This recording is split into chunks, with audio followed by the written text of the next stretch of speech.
All right, everyone. The Pope decided to use his Christmas message time to plead for the refugees, for the migrants in Europe. Say, oh, we need to have mercy and help these people who, they can't help themselves. They've been forced out of their homelands. Funnily enough, though, he doesn't call out the Western leaders who started all the problems in the Middle East to begin with and say, hey, it would be easier to help them by, not screwing up their countries in the first place. This has been something that I've said now for several years.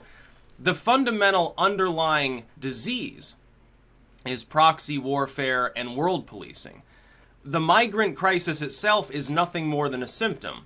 And when people fixate on that, it doesn't matter whether they're like, well, I don't want refugees here, or, throw open the borders, basically. It doesn't really matter what side you're on, because you're fixating on the wrong thing. It's the wrong topic to even discuss.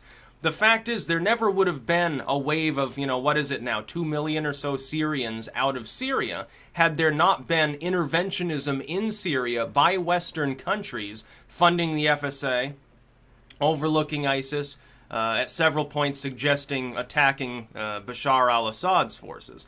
If Assad had been able, without any pressure from the outside world, to solve the problem in his own sovereign nation on his own terms, he would have wiped the FSA off the map. ISIS never would have had, half the country under its control. It wouldn't have metastasized over into Iraq. It therefore would not have had the power necessary to spread elsewhere. By the way, look at Libya. It's another thing. And the problem is this.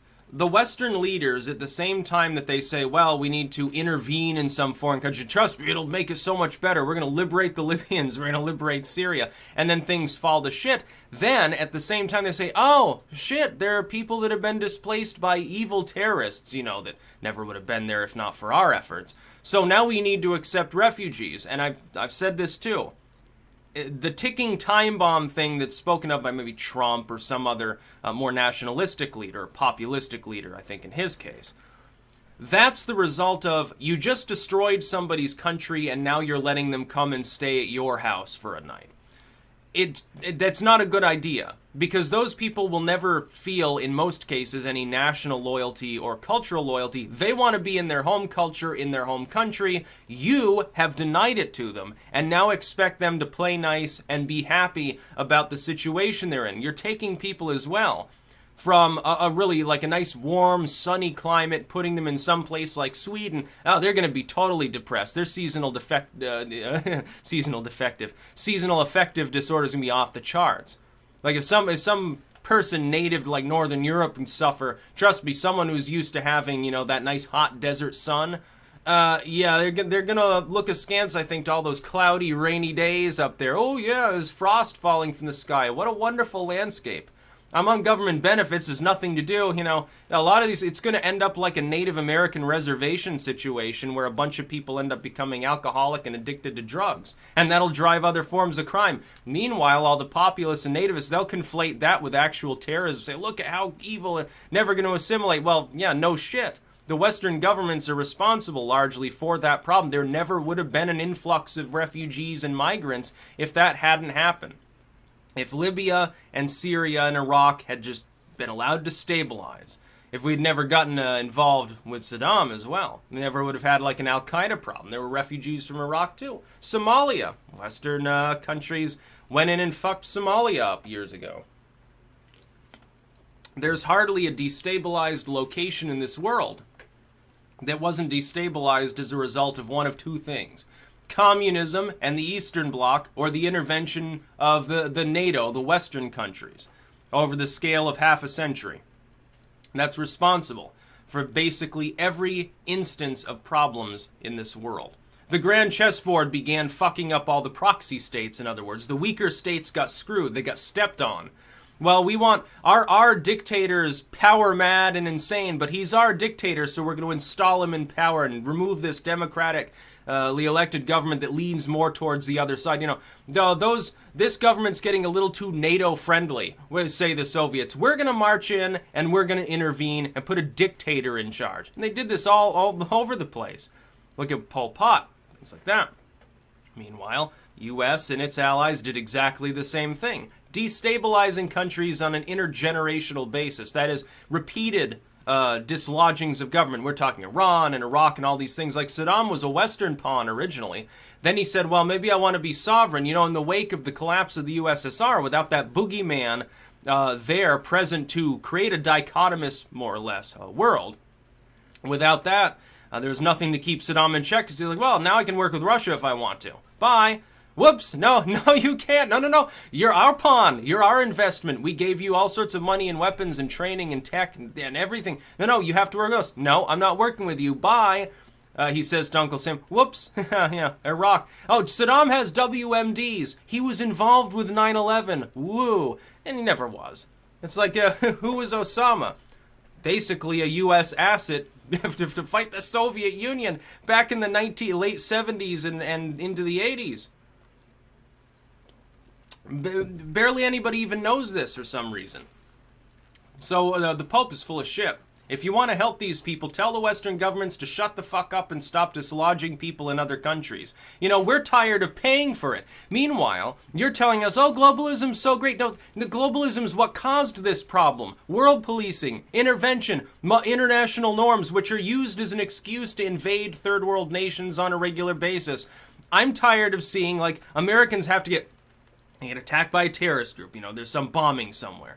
They have to go over and fight in a war in some foreign land, and then their body gets splattered. There's not even hardly a shard of bone to bring home to mom and dad. Now, we have to pay through the nose for the military complex we have to use to do all of these things. We're tired of it. And that's, yeah, it might sound nationalistic. That's funny. We're arguing against war. We're arguing against harming people who are typically part of the non-European world. I don't want to see them screwed over anymore. Let them be stable. If they decide to work with China or Russia more than the U.S., well, then, you know, there's a simple solution.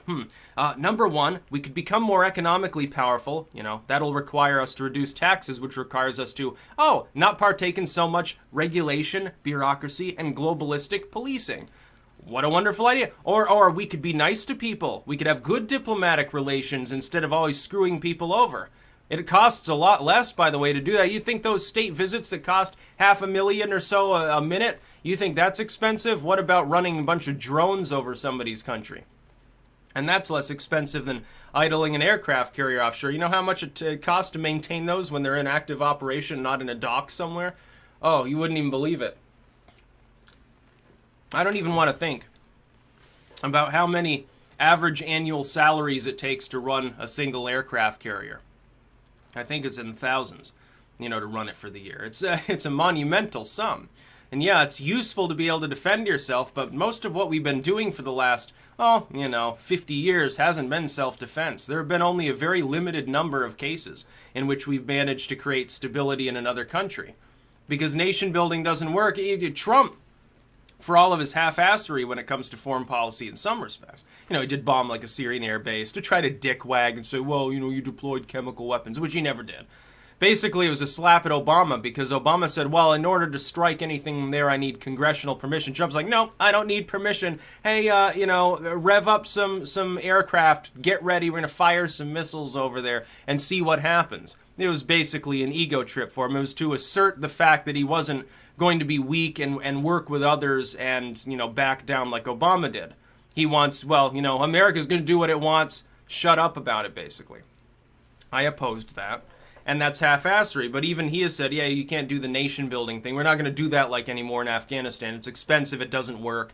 We'll help, but we can't do everything ourselves, and local governments need to work with us. So far, he hasn't invaded anybody. Good. He put more troops in Afghanistan. Again, I oppose it on an ideological basis, even though I admit it's possible that it actually does bring stability there. I mean, we can't do this forever.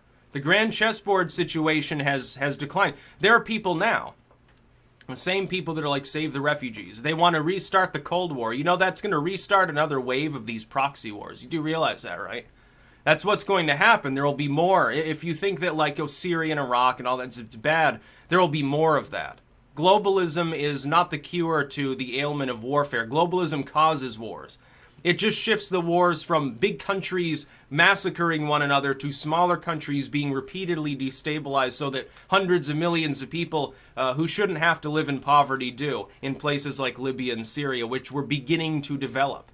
Like, if it weren't for intervention, Libya was almost first world. Syria, by Middle Eastern standards, it was a pretty nice place to live. It had some degree of urban development going on that you don't find in some of its immediate neighbors. It was maybe less in Iraq post-Saddam Hussein.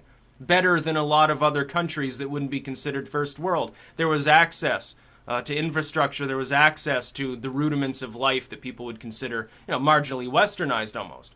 Assad's no religious zealot. He's an Alawite. And people don't want to realize that he wears a suit, not a robe, in other words. He's basically a Western-style commercialist, but they don't want to admit that either. I think he's also of European extraction. I think so is his wife. Is his family lineage even from the Syriac region? I'm not even 100% sure it is. I thought he was, wasn't one of his grandparents, like, British or something? I almost think that it was. I could be totally wrong, but I mean, come on. You can't just look at other people and say, well, these third worlders don't deserve basically the ability to self-govern because, my grand chessboard or post-grand chessboard dickwag contest. And then at the same time say, well, help the refugees, help the migrants. No. Now you've screwed them, and now you're screwing people in the West while you're double screwing those same refugees because they don't even want to be here, and you're pretending that that's holy and moral and stuff. No, the Catholic Pope is full of shit. He doesn't know what he's talking about. He knows nothing of foreign policy. He knows nothing of military strategy. He barely knows anything about his own religion, it seems, in some cases. Why would anybody trust what he says? He's not holy. He's not sacred. He's just a perfectly fallible old man who shits on his balls once in a while. He farts, he poops, he gets sick, and he pukes. He gets a little too drunk sometimes, maybe off the altar wine. The normal person, the fact that he puts on a white robe, kisses a cross, doesn't make him special. Now, anybody could do that. I can go buy a white robe and say, well, now I'm the Pope. I'm God's representative because of some obscure religious canonical thing from 1,000 years ago. Let me kiss this cross. You come and kiss my ring like I'm a mafia leader. It doesn't work that way. That's not spirituality. That's just basically a corporation. He's good at branding. The Catholic Church is a corporation. That's all it is. It's all it'll ever be, too. There's no shred of spiritual fabric, I think, left, especially in the Vatican. There's some priests. You talk to a priest, some of them are very religious people. They're very spiritual, and some of them are quite intelligent. The Pope, other than being academically trained, really has no advantage over any other randomly selected religious leader. And they're all, everyone understands that every religious leader other than the ones from their religion is false. They realize that they're all dumb. They don't know what they're talking about, and their spirituality is basically bereaved of any reason. But then they look at their own weird tribal totemic symbolic bullshit, and they say, well, mine is so much better. Mine is so holy. No, it's not holy. It's bullshit. Organized religion is literal bullshit. There's no spirituality in it. You want to know true spirituality, you're going to have to find it yourself. You're not going to get it from the Pope. I'm God's elect. No, you're not. That's about all. Peace out.